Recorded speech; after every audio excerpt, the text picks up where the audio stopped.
talks like this much. Well, welcome everybody.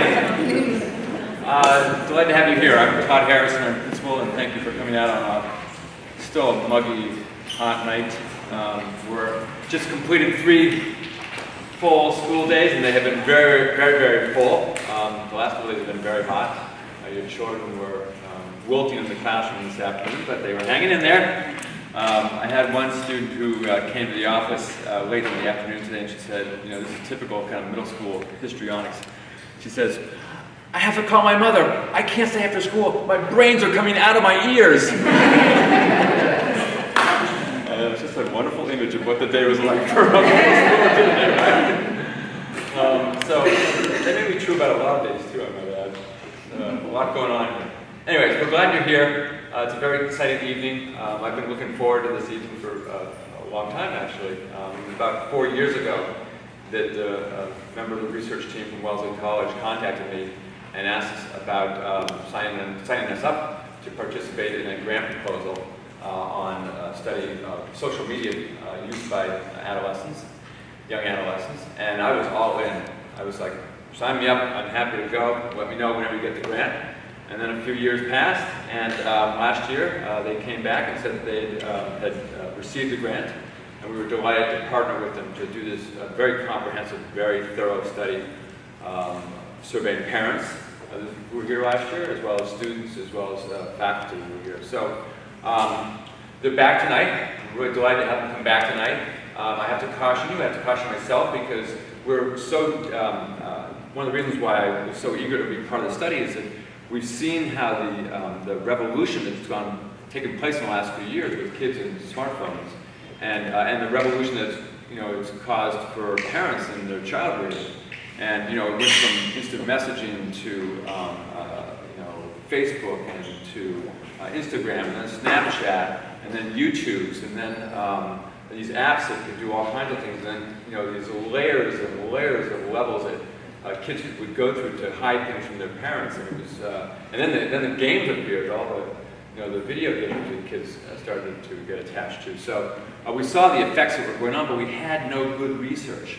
We couldn't find any good research out there. So we were pleased when we were approached by Wellesley to be part of their study to begin to uncover some of this information. So I do want to caution myself and caution you that this is still early in the process. They've completed 1 year of the study, and they are here to share the results that they've uncovered so far. This is a complex, it's a fast-moving topic, and we know that there's much, much more research to do to look at the longitudinal impact on kids and on families of social media use. But we're very appreciative that they came, and we're willing to share what they have so far, and most importantly, to help kind of spark a dialogue and spark some thinking for all of us about how to help our children manage this new tool which is so powerful in their lives. Just one word, they are videotaping this evening's presentation. The presentation part will run about 45-50 minutes, we think. And then they'll turn off the videotape and we'll do a question and answer period so you have a chance to ask your questions and get some answers. And the video, when it is finally produced, will become available to parents on our website. So we look forward to that. So let me introduce our presenters here. So first of all, on my far left here is Dr. Linda Sharmarman. She's a research scientist at Wellesley Center for Women. And she received her PhD in Human Development and Education from UC Berkeley. She's as a project manager of the Youth, Media, and Wellbeing Research Lab. She's a co-principal investigator of the current pilot study, which is funded by the Children and Screens. That's the Institute for Digital Media and Child Development. She was recently awarded a 3-year National Institute of Health grant to follow middle school students and their parents longitudinally in order to determine the longer-term health and well-being effects due to early smartphone use, social media use, and gaming. And then also we're delighted to have join us is Dr. Jennifer Grossman. Dr. Grossman is an alumna of Bigelow Junior High School.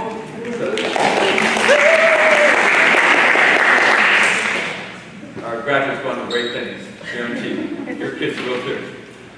She received her PhD in counseling psychology at Boston College. She's a senior research scientist at Wellesley Center for Women. She's authored multiple papers and received federal grants, which investigate parent and family socialization of adolescents.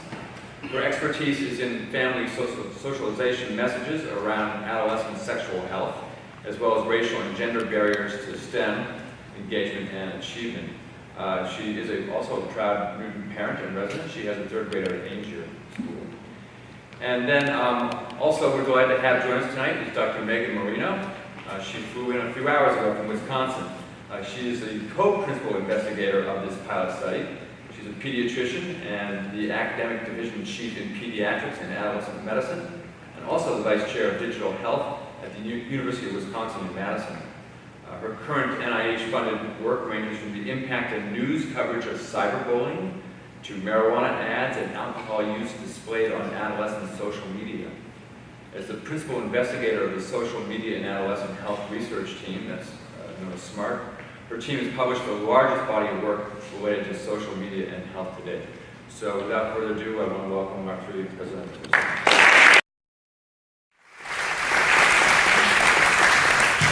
Thank you so much for coming to our talk today. We've been looking forward to this for a very long time. We've been very excited about being able to share some of the results with you. I just wanted to say, too, that we aren't able to share everything that we've found and uncovered so far, but there'll be other opportunities where different things might roll out at different times. We might do a research brief in the future. We also have an upcoming brown bag lunchtime seminar at Wellesley Centers for Women on October 25th. That's going to be a Facebook live stream that you can also see more results unfold from the research we've done here at Bigelow. So we hope to see you on Facebook. One of the purposes of this study is that so little research has been done in this age group. I mean, there's been a lot of research done in young adults, college age, even in high school, but not in middle school. We don't know what the long-term effects are of kids that start really early, especially when you see the stats that most people are online now, most people have a mobile phone, and almost everybody is using social media, maybe not 10 or 20% in a school, in any given school. And even 80% sleep with their phones in their bedrooms at night. And so that this device is really important to a lot of youth to stay connected to their families, to stay connected to the world, to their peers. There's so many different reasons why we should care about what they're doing online. Back in the old days, it was mass media, it was mainstream television that we worried about. Too much time spent on moving screens. And now it's all about the device that they carry with them all the time, it seems like. I mean, they're spending so much more time. Some teams, half of teens recently we found are constantly online, not just a few times a day. In the morning you check, and then at night you check. They're constantly online, half of them. It kind of makes you wonder what the effects are of that. This is the research that's kind of out there in the world, and we're going to go more closely into what we found at this school later on in the slides. If you're ever thinking about gender differences, I mean, some of the things out there that they've found that boys are more likely to look at YouTube, and girls really are interested in Snapchat. Okay, I got louder, sorry. Some of the things that we are noticing about and why we care about the youngest users is that, I mean, technically, you're supposed to be 13 to sign up for a lot of these sites, for Snapchat, Instagram. It's a federal kind of mandated age limit. Has to do with access to private, the personal data that young people have that they post online. But the Pew Center found that 38% of 9 to 12-year-olds, or 12-year-olds actually in the U.S. had a social media account. And this is similar to a lot of countries out there in the world, 25 European countries also, similar numbers, remarkably similar. 38% of people younger than 13 who aren't supposed to be on it have a social media profile. You wonder about, this age group. I mean, they're so much more impressionable. Their motivations for use, the safety, their ability to kind of protect themselves from harm, are just different from young adults and older adolescents. They have limited capacity to self-regulate. They have a lot more peer pressure that they succumb to, perhaps. They also want to separate and be more autonomous from their parents and their families at this age. They're starting to want to have their own, pages, their own passwords, things that parents maybe don't have access to like they did in elementary school. And so this is a really interesting research-wise age to focus on, kind of before and during the very beginning of the use. So in general, internet use has been associated with some concerns about, the quality of friendships. If you're online all the time, are you really interacting with the world? Is it going to increase social isolation? A lot of internet use research has found that, yeah, if you're online more, you have more online harassment, a possibility because you're online more, and so there's more likelihood of that happening. You're more likely to be exposed to things that are kind of on the negative side, pornographic things, violent things, sexual things. A lot of that research, though, on internet use in general isn't specifically tied to social media. It's sometimes, back in the old days, the research was all about just general internet use, and our goal in this study and in studies of this nature, we want to really isolate how about social media use, not just online browsing Google. What is it about social media that might be benefits, risks? We want to just look at all of that. So this slide is actually coming from a chapter that I wrote in Megan's book that came out last year about the positive and negative associations for mental health by using social media. You can definitely email me if you want access to that chapter, that book chapter. I'll be happy to send it to you. But some of the benefits, as you might imagine, there's a lot of identity development in this. There's a lot of personal exposure and disclosing of their thoughts. It's almost like a personal diary, when you're looking at the way that kids use internet and social media. Sometimes they gain, they widen their networks so that they can gain social capital, get networking, maintain ties, promote trust between different people. Sometimes you can promote civic engagement. Of course, the media also really focuses on the maladaptive aspects like social isolation, anxiety, things like body dissatisfaction. And so this is a kind of a chapter that kind of goes over some of the current research on it, most of it having to do with older adolescents and young adults. So in our pilot study last year, this is the stuff that we accomplished. Okay, so we had a whole school student survey. We had pilot student and parent interviews, a staff survey, and then we did a parent survey, and we tried to match findings with this child and the parent to see if they were congruent. So that was really interesting findings there that we'll go through. We also did some student interviews, and during the student interviews, we had them show us a tour of their social media, and then we kind of took notes about what they were up to, who they were friends with, and we try to keep everything very, very private, and we didn't ask for any passwords. I mean, it was a very illuminating kind of tour from their point of view, what they were doing on social media. Then we also did parent interviews that were matched to student interviews. So lots to go through, but we won't be able to touch through everything today. The sample description that we're going to be talking about today is basically, okay, there's Bigelow versus all the other schools that we were in. So we were in 2 other small schools, and as you can see, the samples is slightly different. There's more smartphone use in the other schools than here. Similar, female rates, but low income is more in the other school, more racially ethnic diverse in the other schools. When we asked in the parent survey what you wanted to know most about for this workshop, these are the 4 topics that came up more often than any other. So we're going to go, that kind of inspired us to structure our talk to really focus on these 4 different topics. Screen time statistics, we're going to do parent-child match, some parental guidance and monitoring. What are parents doing, and is it normal for my child to be doing this? That kind of thing, and impacts on mood and emotional well-being. So Jenny is going to be talking about parent interviews later on, and then Megan is going to be focusing on health outcomes. So a lot of people were wondering, okay, let's take a step back. What are they actually just looking at online? A lot of times the parents aren't there, sitting next to them, knowing exactly what they're up to. And in 6th and 7th grade, this is in order of frequency. Most of what they're looking at have to do with animals, science, hobbies, very interesting kind of, list. And by 8th grade, it's a lot less about animals, more about TV shows, online games, more media focused. The orange highlighted ones are the ones that overlap 6th, 7th, and 8th, they still are interested, all the way to 8th grade. But the ones that are not highlighted in orange are the ones that didn't show up on both ends. So they definitely changed their interests. They're more interested in race and culture in 8th grade, and sports is more a big deal in 6th and 7th grade. But it was interesting too that 6th and 7th grade were so much more similar than 8th grade. Like I didn't need to separate 6th, 7th, and 8th because 6th, and 7th were so similar in their interests. Now, when you look at some of the things that parents worry about, the next slide is about what parents reported they thought that their kids were exposed to online. And I split it up between moms and dads. So definitely dads felt like there's a lot more violence that the kids were exposed to. Both the parents were kind of similar on porn.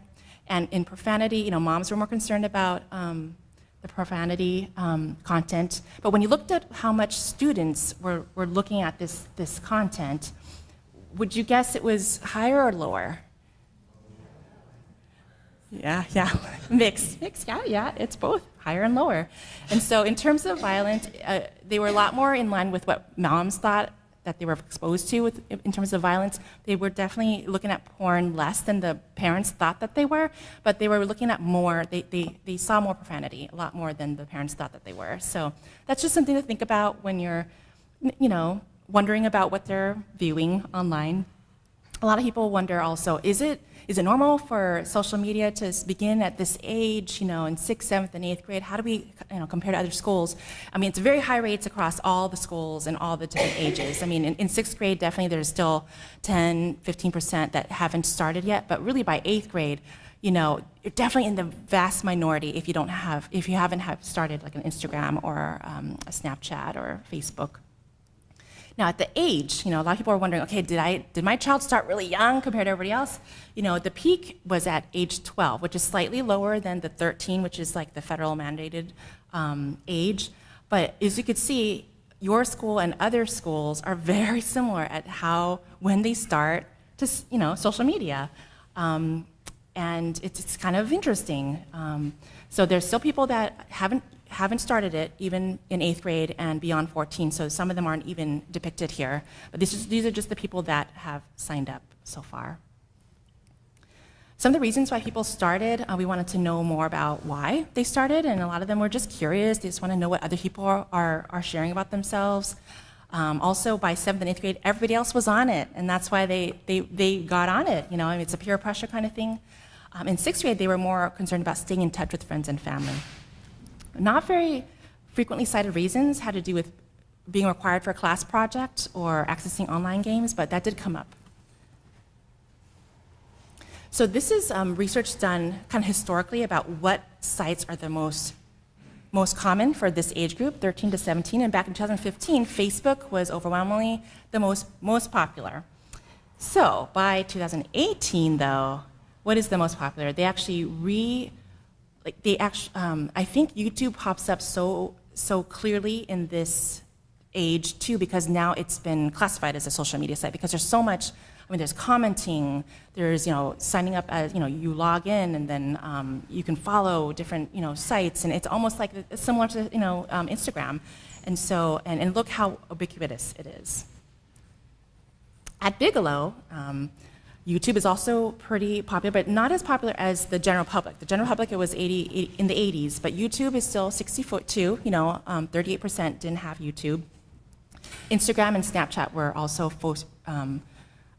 closely followed as the most frequent. And of course, there's all these other ones, and maybe you know of some of them, and maybe you don't know of some of them. I mean, we definitely had to kind of look up some of them. We never heard of some of them, like House Party and Uvu and Discord. I mean, some of them are tied to games, like Steam and Discord. I think they're about, my students at Wellesley College, they're right there. They're part of the research group. They educated us a lot about what some of these sites were about, if they're interactive or not, So in terms of your comparison with other schools, YouTube is pretty low at Bigelow compared to other schools. I mean, they were all on YouTube, 86%, pretty much everybody. And Facebook was more popular than other sites, Twitter was more popular. It seems like the overall trend was that Bigelow was overall, the kids weren't on as many social media sites as the other schools. It's kind of a general thing that I noted. So age at getting first cell phone, that's something that definitely looked like there was a difference between the different sites. 11 seemed to be the highest at Bigelow from when you first got your cell phone. It didn't have to be a smartphone. It could have been a flip phone, one with just texting. Age at first social media site, 12 was still pretty high. And with other schools, it's very similar. So when we looked at parent-child mismatch of what the parents thought that they signed up for versus what the students said that they signed up for, at Bigelow, which is the orange, you could tell that there was a lot less mismatch. Like they kind of knew what their kids were on. And in fact, the low rates, like Facebook, YouTube, they pretty much had very little mismatch. The other sites, it seemed like the parents really didn't know what their kids were using. So I thought that was interesting. Except in the case of Snapchat, where there was zero disagreement. Like all the parents knew that they're on Snapchat.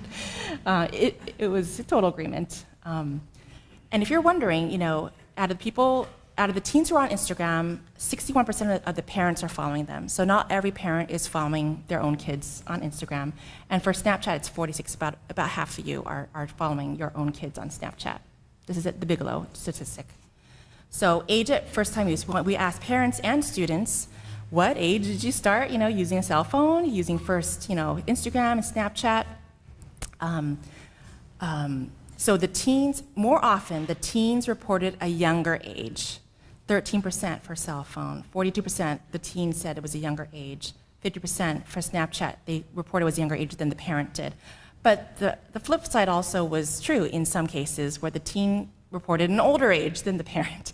So it's interesting, kind of, like the memory, maybe memory of how long ago it was. About half of them said that they used a fake older age to sign up, because of course you're supposed to be 13 and they will kick you out if you put in a birth date that's not 13. And here's one of the quotes from the interviews that kind of asked, okay, does your parent know that you're on social when you began to use it? And they were like, I don't know why I would tell them. I guess they'll find out eventually. That was kind of their their response, but they didn't seem like the parent would care. So I thought that was interesting. And I think this is where I am. I'm moving on to Jenny, to the parent monitoring part. Hi, everybody. Okay, so I'm going to show you just a couple of statistics from the survey about, these are teens reports, right, of parent monitoring, or these parent reports? This is teens reports. So something that struck me about this is that even within the Bigelow community, there's a lot of variation in kind of how parents handle social media use. And the piece I'm going to talk about next is the interviews with about 20 parents here at Bigelow. And I think this is something that parents noted too, but it was very clear in the interviews. There's just a huge range of how families handle these kinds of issues, ranging from, total block on everything, no cell phone, no social media use, no gaming, to kind of access to all of them or access to different ones. So a lot of variation.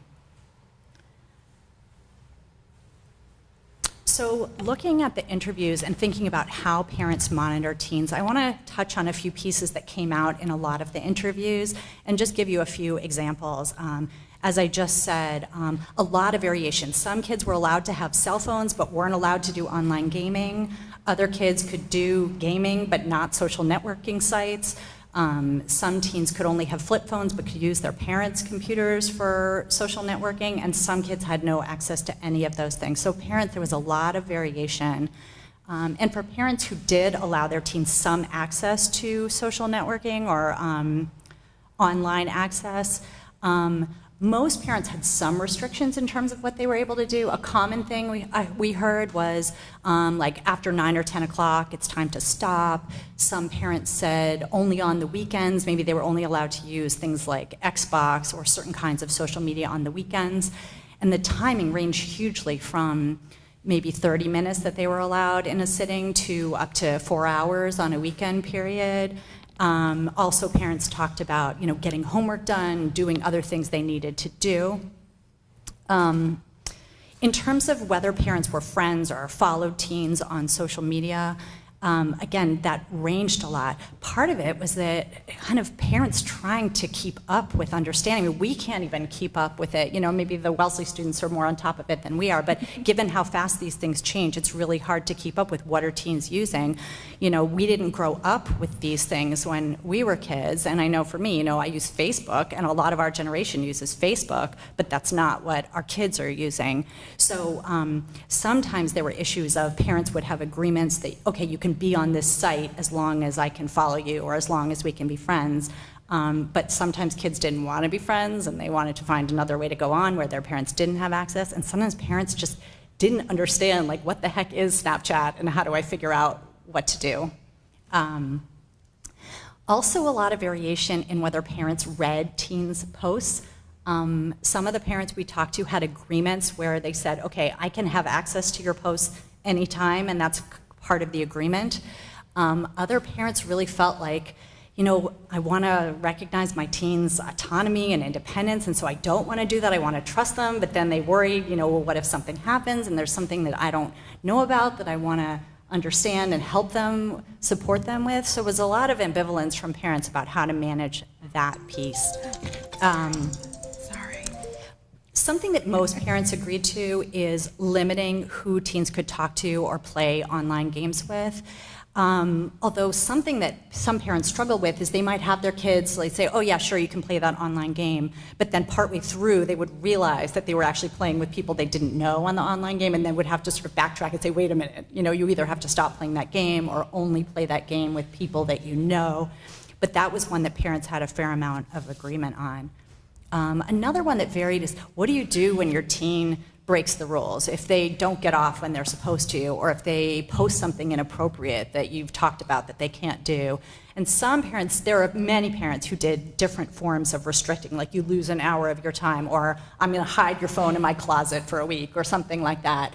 But other parents felt like that's not the way they wanted to handle it, and it's more about kind of having a conversation and how do you kind of talk with your teen about understanding what are the limits and capacities of their use. One of the things I know people were interested in hearing about is what parents understood to be the emotional impacts of online use. In terms of negative emotional impacts, parents had a lot of concern about what is this doing to my teen. I know Linda mentioned that for this age group, there's not a whole lot of research yet, although Megan's going to talk about some of that research on the impact. But parents' concerns a lot related to, is it interfering with schoolwork? Is it interfering with exercise or sleep? Some parents talked about, well, my teen would rather play soccer online than soccer in real life, and what do I do about that? That's a problem. Also, particularly for girls around social media sites, there were things like group chats where someone would make a hurtful comment or say something mean, or they would worry about exclusion. People talked about drama on social media, or peer pressure for girls, and thinking about how do we manage that? What do we do when a friend of my daughter posts something inappropriate, and how do I handle her reaction? Do I tell her to unfriend that person or stop following them, or how do I help her kind of work through that? It happened a little bit for boys, but it came out much more with the girls. Both boys and girls, parents talked about online gaming as a growing issue with their teens. One of their biggest concern, I called it tunnel vision, where they say, the parent could be here and the teen is playing, and the parent could be yelling in their ear, and the kid has nothing. Their whole everything is absorbed in that game. And kind of worrying about is that okay that they're just so zoned out of the world and into their game. Also, particularly for parents of boys, a lot of these games are violent games, and worrying kind of what does that mean for them? Is that going to be harmful for them to be playing these kinds of games? And for both boys and girls, that difficulty stopping, both kind of not wanting to stop, but then getting really irritable, getting upset when a parent says to stop. And some parents noticed that they felt like their teens, if they were on for a long period of time, they would start to notice changes in their mood. So more irritability, maybe a little more withdrawn or things like that, even if when they got off social media. And we talk more about the negative pieces of social media use. But as Linda mentioned as well, there are some positive pieces, and parents, pretty much every parent we talked to whose kid was on social media did notice that there's some really positive things coming out of it. The biggest one by far was connecting with friends. People talked about some people might have moved from one state to another or have family or friends in another place, another country, friends from camp, friends from other contexts, and that it was a great way for teens to stay connected and get connected with those folks. They also saw it as positive to just a way to plan and engage with social activities that were real life social activities that would get planned online. And they noticed their kids having fun. They had fun playing the games, they were laughing, they were smiling, they had fun connecting with friends, so that some of the negative stuff was balanced by some positive things too. So as kind of a take home from the interview, something that came through so strongly for me is that parents are struggling with these issues, that these are really, really hard kinds of things, and there's not a clear answer for what's the right way to parent around social media. A lot of parents talked about pros and cons of social media use, how to balance the positive and negative impacts. So things like people would talk about their son playing Fortnite, which is a violent online game, but they were playing it with friends in other places, and that it was a way for them to connect with friends. So they're like, okay, there's the violence, and then there's the connection, and how do you even think about what's good, what's bad, and how to regulate around that? Also, parents worrying about the negative effects of social media use, but also worrying that teens would be left out, left behind if they didn't go on social media. And that was actually a worry that was shared by parents who both kept their kids off social media, worrying about being left behind, and the parents, some of the parents whose teens were on social media, worried that they had succumbed to peer pressure around letting their kids engage just because everyone else was doing it. So that kind of challenge that even when parents were in different camps around these things, they kind of worried, am I making the right decisions around this? Parents also having ambivalence around how to approach social media use. Kind of what's the right amount? Is this too much? Am I allowing too little? And struggling, as I mentioned before, do we have the capacity to monitor teens' use? I have a job, maybe, can I learn a whole new internet social media site? How do I get on it? How do I stay on top of it? What's the right amount of monitoring? And issues around teens growing autonomy, respecting teens' privacy, giving them space to grow and explore, but also wanting to protect their safety. And so I think those kinds of challenges, parents, no matter where they came down on it, were really asking great questions of themselves and their communities around how do we do this well, and how do we balance these competing needs?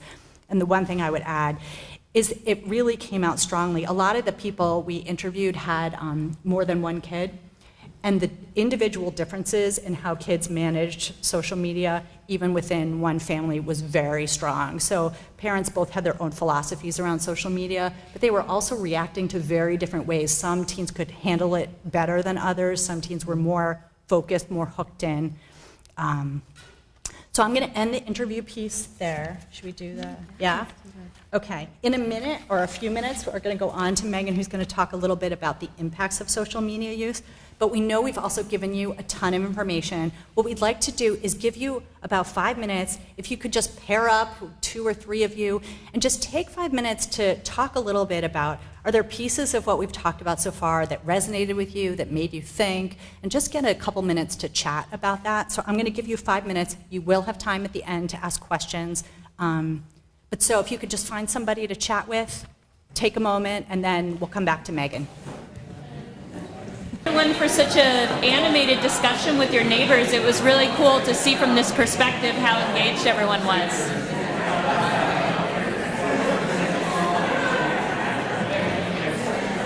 All right, I've also been asked to remind you all that we will be sharing both the filming of this discussion as well as the set of slides, because we know that some of the numbers and information is probably feeling like it's coming a little bit fast and furious. So we'll make sure that you have access to both the slides as well as the video. So I'm going to discuss some of the health outcome data that we got from the survey focusing mainly on the areas that you all indicated were of interest. So this is kind of scratching the surface of it, but I'm hoping that this will be useful and informational for you. So talking about some of the health behavior data, what we're going to do first is do some comparison as we did earlier, comparing the data from the students at Bigelow to the data from the students from the other schools. And one of the first questions got at whether or not they routinely or consistently get 8 hours of sleep. And you can see that at Bigelow, 22% of students said that they usually got fewer than 8 hours of sleep in comparison to the other schools where 42%, getting close to half of students, said that they got fewer than 8 hours of sleep. So good job on that. That's a really, really big health issue for teenagers and preteens especially. So at Bigelow, about 14% of the students stated that they believe parents would disapprove of a social media site they were using, and at the other schools it was about 16%. So not a lot of difference there. And then at Bigelow, about 22% of students stated that they believed that their parents would disapprove of someone in their online network compared to 29% at the other schools. So in one student interview, a student described, I go to bed at 10:30, my parents think I'm asleep by 11, but I set the alarm for midnight and go back on YouTube until 1 a.m. Interesting, huh?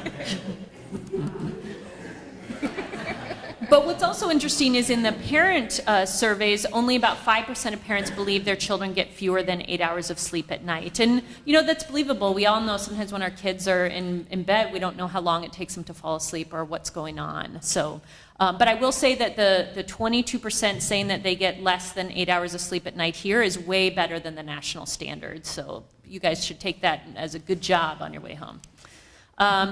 One other thing that we asked about in the survey was problematic internet behaviors. So there's a couple specific ones. What we'll talk about is losing motivation to do things that need to get done because of being on the internet, feeling nervous or anxious because you're away from the internet, or experiencing feelings of withdrawal. And what we're showing you here is the items where students match with their parents. And on the parent reported on what they thought the student was doing, and the student reported on what they thought they were doing. So you see that there's a good match on some of these really key problematic internet behaviors where the student has an awareness that this is an issue for them and their parent does as well. So that's another interesting finding. Here's an example from the interview where the interviewer is asking the student about their perceptions of their behaviors compared to their peers. The interviewer asked, do you feel like your other swim mates are on their phones a lot compared to you? The student describes, yeah, the other swimmers are on their phones a lot. And the interviewer asks for an example, and the student describes, so last season I was sitting down reading a book, and I noticed a bunch of kids standing over in a corner, and they were all playing Fortnite together. I think a couple actually missed their events. So the Fortnite data has been interesting to all of us because Fortnite is something that didn't exist years ago when this study was planned. And whenever we see these new technologies or new issues pop up in our data, we always are paying a little bit of attention to them because it's something we didn't plan on. And Fortnite, I would say, is one of the interesting things that's popped up in this data. So a couple things when the data was dived into specific to Fortnite to let you guys know about. This is exciting because Fortnite is new enough that there's actually no research published on it. So consider this hot off the press. So among the students who reported frequently playing Fortnite, a few of the health outcomes that were more common in those students included less hours of sleep, more described physical symptoms of computer overuse, so that would be things like hand pain, blurry vision, loss of sleep, more time on the computer when not doing homework, and more likely to have started dating. But there weren't associations with some of the mental health parameters that we think about, like depression or social anxiety, and there were not significant associations with some of the important peer relationship factors like making new friends.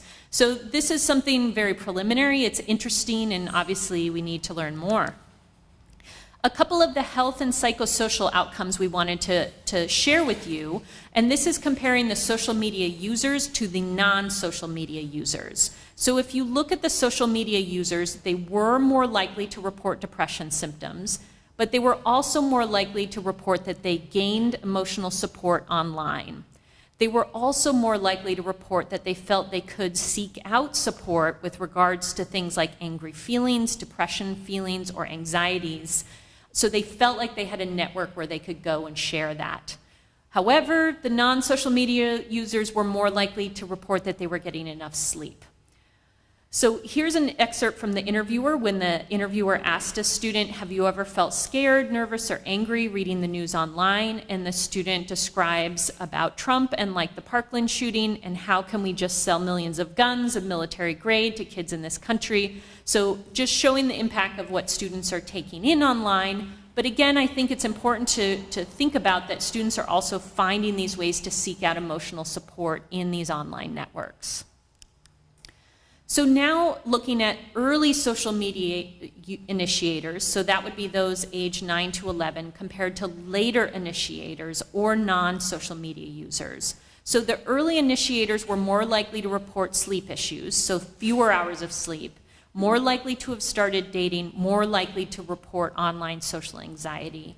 And the later initiators or non-users reported spending less time on the computer when they weren't doing homework, and less likely to have online friends that parents would disapprove of. So really showing that that early initiation, that seems like a different group than those later initiators in some of these health outcomes that we think about. So one of the other key variables and key measures that we've been interested in is body dissatisfaction.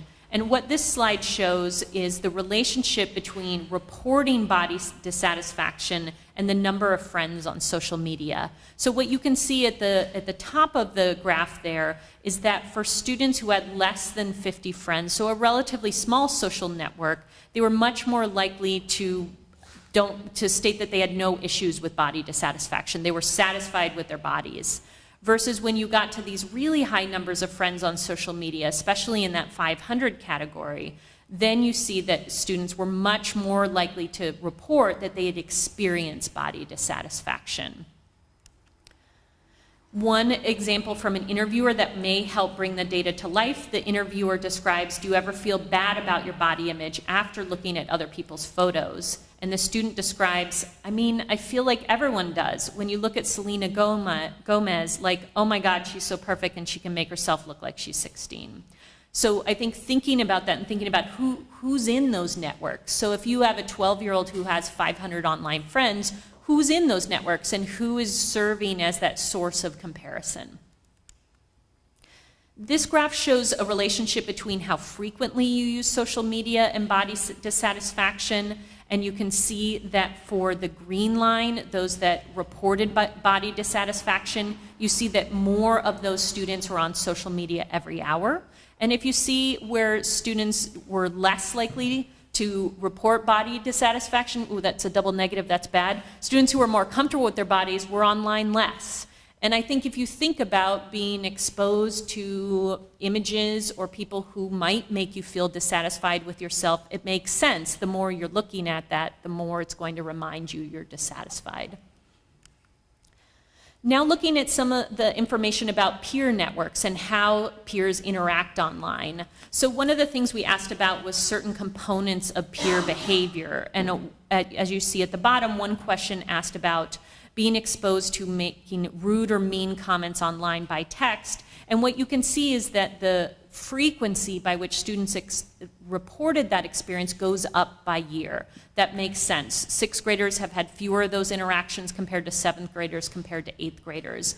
And this is interesting in some ways because it's in contrast to what Linda presented earlier when she was describing that in some of the other data, the sixth and seventh graders look very similar. And here you see more of a gradation over time.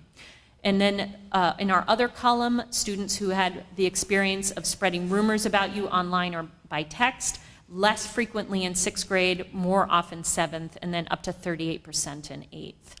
And then similar graphs for exposure to or experience with showing rude or mean online behavior towards others. You see about 20% for sixth grade, up to 24% for seventh, 38% for eighth.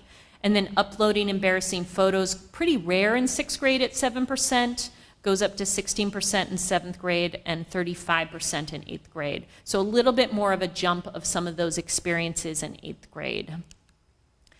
So here's what some data that I find really interesting around digital citizenship and how peers interact online.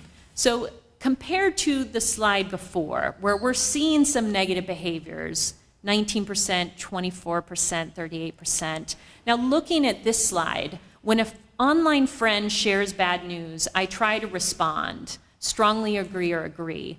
63% of sixth graders jump in and try to help. 72% of seventh graders, 82% of eighth graders are saying, I'm gonna go in there and try to help. This slide is a huge take home. And I think especially when we think about how youth are out there and how they will be the ones defining the next culture of how we interact online, I find this slide really awesome to think about because these youth are using social media as a platform to reach out and help each other. When we look at students who described that they had received this online support, about 1/5 to 2/5 of students had received that support, and they had received that support on a lot of different topics, worries about school, they had received support about their own worries and anxieties, not getting along, having peer relationship issues, friends they care about, and family. So students are able to take in that support across a variety of different things that we know are on their mind. About 1/3 to 1/2 of students describe giving online support about many of those same issues, school, worries or anxieties. When you get to eighth grade, then being able to give support to others around dating, not getting along with others, friends they care about. So this is a really robust list of the ways that they're using technology to support each other. All right, I'm going to pass it back to Linda to kind of think about some of the implications of what have we talked about, what we've each described as different types of results from our data, and then starting to think about what do we do with it, what can you take home, what can we do, what we've learned, and where are we going next? Yes, and just a couple more slides before we open it up to Q&A.